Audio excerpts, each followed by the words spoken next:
आम आदमी पार्टी के तीसरे मंत्री जेल की सलाखों के पीछे हैं और लगातार घोटाले उजागर हो रहे हैं, जिसे लेकर हरियाणा के गृह मंत्री अनिल विज ने आम आदमी पार्टी पर तीखा कटाक्ष करते हुए कहा कि घोटाले की बाप पार्टी है आप।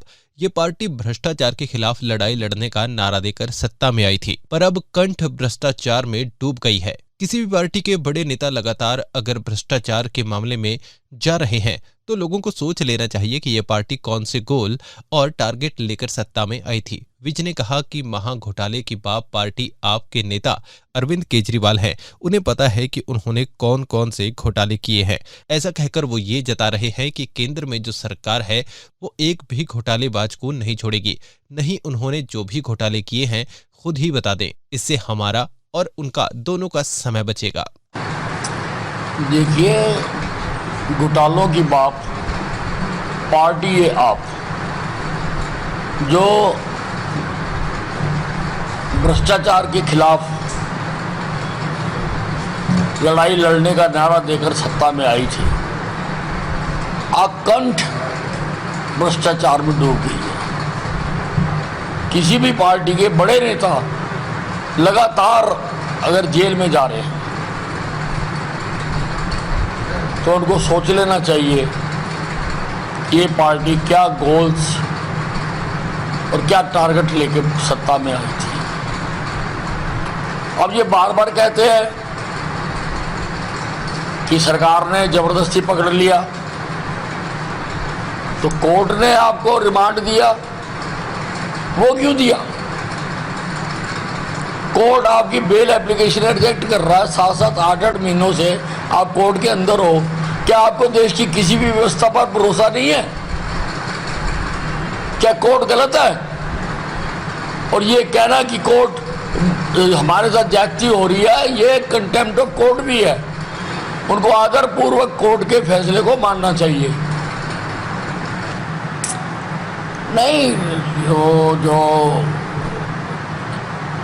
महाघोटालों की बाप पार्टी आपके नेता केजरीवाल जी को पता है उन्होंने क्या क्या घोटाले कर रखे हैं। ऐसा कह के वो यही जता रहे हैं कि अब जो केंद्र में सरकार है वो एक भी घोटालेबाज को छोड़ेगी नहीं। जो जो घोटाले कर रखे हैं खुद ही बता दो, क्या क्या कर रखा है अपनी लिस्ट बता दो, तुम्हारा भी टाइम बचेगा, हमारा भी टाइम बचेगा। अपने बता दो तुमने और क्या क्या कर रखा है।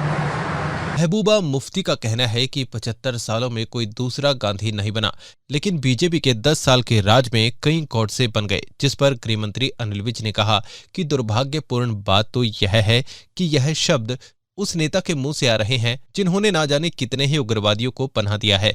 आजादी के बाद से श्रीनगर में कितने ही कत्ल हुए हैं। आज वह लोग महात्मा गांधी और गॉडसे की बात करते हैं जिन्होंने देश का अमन और चैन छीन लिया है। देखिए, दुर्भाग्यपूर्ण बात यह है कि ये शब्द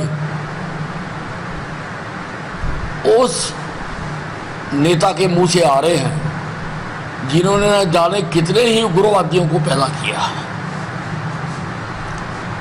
श्रीनगर में आजादी के बाद से कितने ही कत्ल हुए हैं। आज वो लोग महात्मा गांधी और गोडसे की बात करते हैं जिन्होंने देश का अमन और चैन छीन रखा है।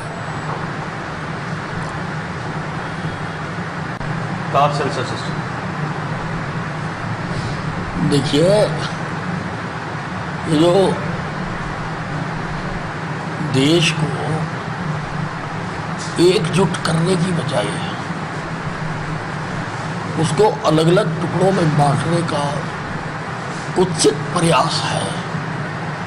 70 साल के बाद हम भारतीय होकर जीने चाहिए कि हम सब एक हैं, हम सब भारतीय हैं। और ये जो जातिगत सेंसस करवा रहे हैं, इसकी प्रामाणिकता क्या है?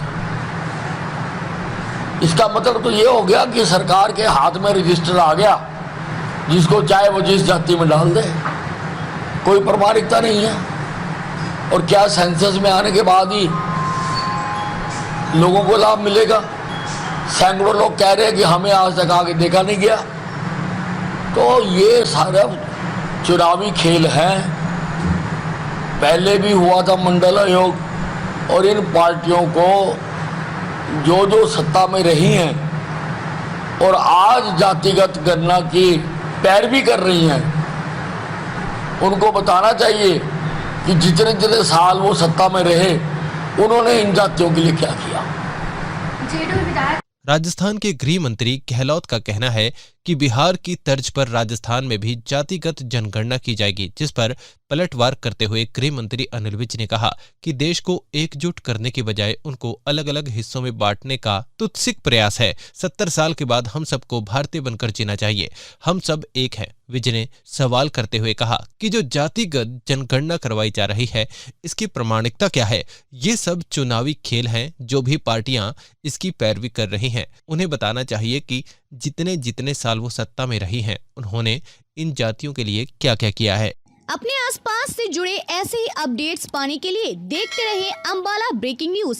हमें फेसबुक पर लाइक करें, यूट्यूब पर सब्सक्राइब करें और अपने एप्पल और एंड्रॉयड मोबाइल फोन के प्ले स्टोर से हमारी app Ambala breaking news download करें।